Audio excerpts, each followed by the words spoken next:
नमस्कार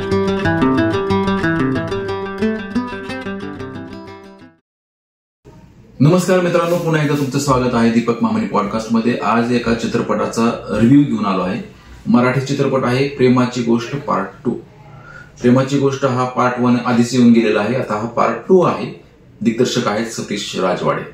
मित्रांनो, हा चित्रपट एका तेलुगू चित्रपट, तेलुगू नंतर त्याचा कन्नड पण झाला, त्याचा रिमेक आहे। ऍक्च्युअली मी त्याचं नाव तुम्हाला सांगणार नाही, कारण जर नाव सांगितलं तुम्ही तो चित्रपट पाहाल आणि नंतर हा चित्रपट पाहायला तुम्हाला अजिबात मजा येणार नाही।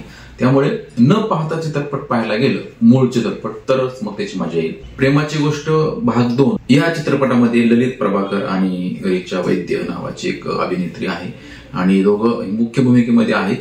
आणि या चित्रपटाचा जो सहयोगी कलाकार आहे तो म्हणजे स्वप्नील जोशी आणि भाऊ कदम। आणि याच्यामध्ये असं दाखवलेलं आहे मित्रांनो की हे दोघं जण मित्र आहेत, नंतर त्यांच्यामध्ये प्रेम होतं आणि त्याच्यानंतर त्यांचं लग्न पण होतं ललित प्रभाकर आणि वैद्यचं। आणि त्याच्यानंतर मात्र त्यांच्या आयुष्यामध्ये नॉर्मली ज्या काही समस्या इतर जोडप्यांमध्ये बऱ्याचशा अंशी दिसून येतात हल्लीच्या काळामध्ये, म्हणजे या प्रेम विवाहानंतर लग्न संस्थेमध्ये येणाऱ्या समस्या हा दाखवायचा प्रयत्न केलेला आहे। आणि त्याच्यातनं पण पुन्हा एकदा मग परत एक ट्विस्ट दाखवलाय, थोडीशी फॅन्टसी आहे, कॉमेडी तर भरपूर आहे, कारण भाऊ कदम आहेत, नॅचरली स्वप्नील जोशी पण आहे आणि त्यातून एक चांगल्या पद्धतीचा विनोद निर्मिती पण झालेली आहे। आणि त्यातनं मग एक वेगळा ट्विस्ट येतो आणि नंतर परत ललित प्रभाकरला असं नेहमी वाटत असतो की जे काय माझ्या आयुष्यात घडते तो देवाला दोष देतो, नशिबाला दोष देतो। आणि मग त्यातनंच एक ट्विस्ट असा येतो की मग चला तुला तुझ्या मनाप्रमाणे करून देऊ, असं एक आपण ट्रेलरमध्ये पाहिलेलंच आहे।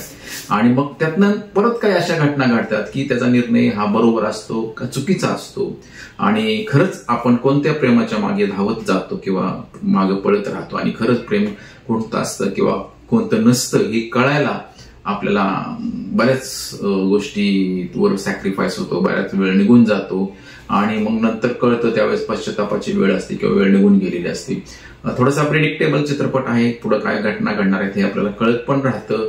आणि पण एक छान संदेश आहे चित्रपटामध्ये की जी मागच्या एका चित्रपटामध्ये आपण बघितलं होतं, म्हणजे भारतीय विवाह संस्था आहे त्याच्यावरती भाष्य केलं या चित्रपटामध्ये।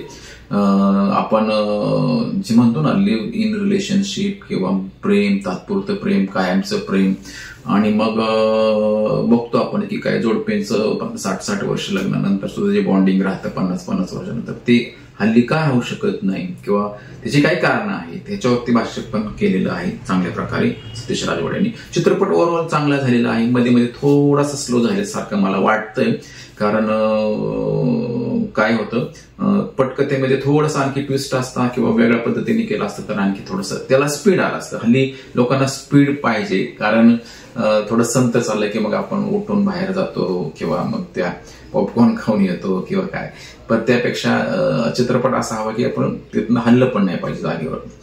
1-2 गाणी बरी आहेत, त्याच्यामध्ये एक रिमेक गाणं आहे, मला वाटतं ह्याचं दिसला ग बाई दिसला, हे गाणं आहे त्याच्यामध्ये रिमेक जे जुनं गाणं होतं ते चांगल्या पद्धतीने करायचा प्रयत्न केलेला आहे।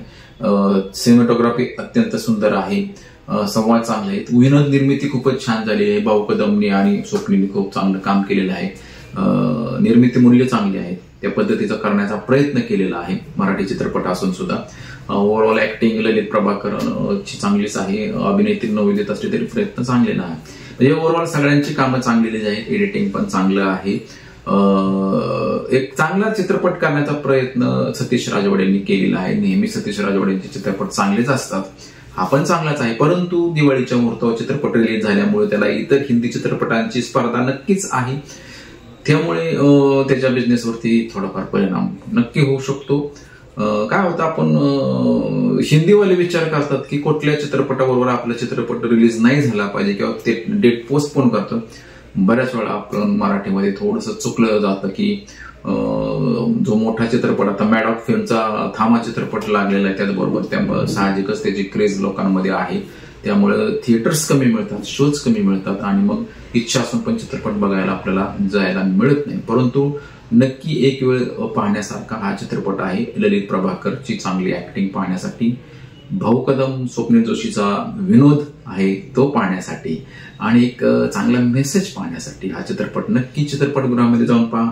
मी या चित्रपटाला देत आहे 3.5 स्टार. तुर्तास एवढेच. धन्यवाद.